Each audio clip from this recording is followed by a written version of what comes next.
सकवार से।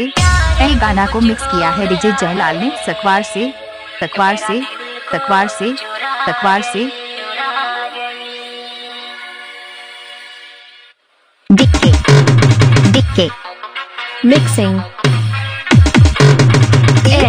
Jailal mixing Jailal Rahul Ramesh Rahul Ramesh DJ ने मटलॉन मिक्सर को सिंजू बांट मनिका मटलॉन सिंजू मनिका मटलॉन सिंजू मनिका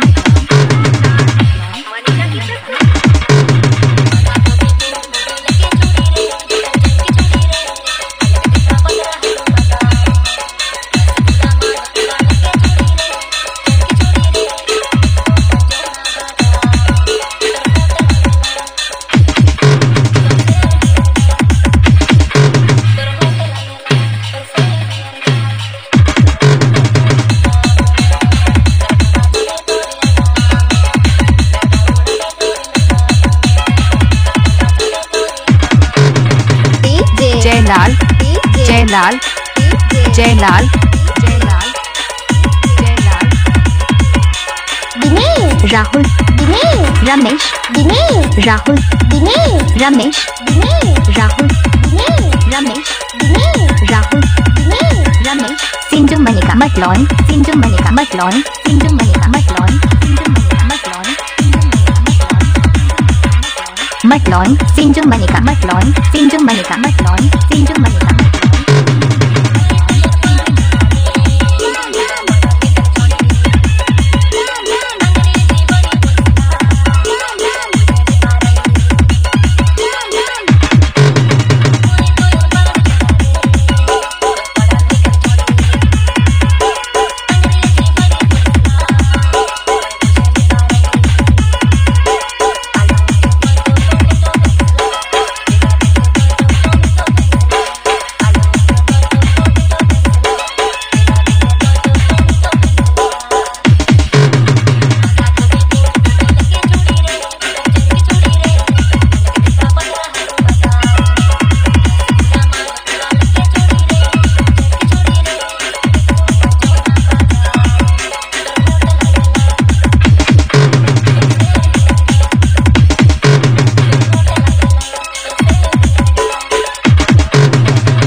जयलाल जयलाल राहुल रमेश राहुल रमेश मटलॉन सिंजू मनिका सिंजू मनिका सिंजू मनिका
जयलाल जयलाल राहुल रमेश राहुल रमेश मटलॉन सिंजू मनिका मटलॉन सिंजू मनिका मटलॉन सिंजू मनिका मटलॉन सिंजू मनिका मटलॉन सिंजू मनिका डीजे जयलाल बाबू। मनिका मटलॉन ए गाना को मिक्स किया है डीजे जयलाल ने सकवार से। जयलाल